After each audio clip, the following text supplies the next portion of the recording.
Patrí koruna do automatu alebo na hlavu? Poslal si list poštou a bol z Lipy či z Javora? Zabráni ti pokazený zámok dostať sa k tomu tvojmu honosnému? Nie je vôbec jednoduché byť vo svete, kde ťa každý chce byť. A budeš mať vôbec čas na nápravu, keď máš pokazenú nápravu? Ja tú našu viacvýznamovú reč jednoducho zbožňujem. Knižnica od A po Z. Časť 25. Y alebo J.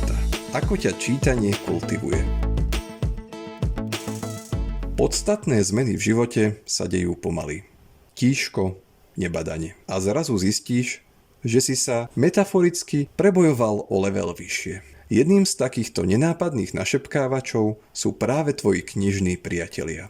Prídu na pomoc, keď tápeš na konci riadku v diktáte. Sú na porúdzi v prípade, že si nevieš rady s náročne vyzerajúcim heslom v krížovke. Alebo ti napadnú vtedy, ak zažívaš po prvý raz niečo jedinečné. Mnoho ráz sa o nich s druhými naťahuješ. Slová predsa nemôžeš len tak tolerovať. Musíš ich zažiť. Malý krok pre čitateľa, veľký krok pre jeho vyjadrovacie schopnosti. Len si rozoberme ten zázrak na drobné. Vieš lepšie vyskladať vety.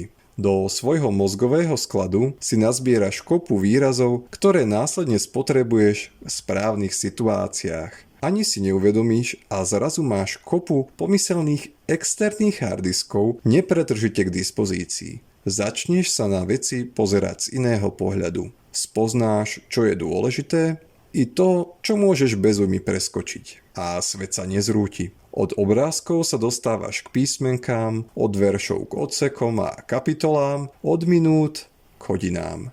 Zmysluplne stráveného času.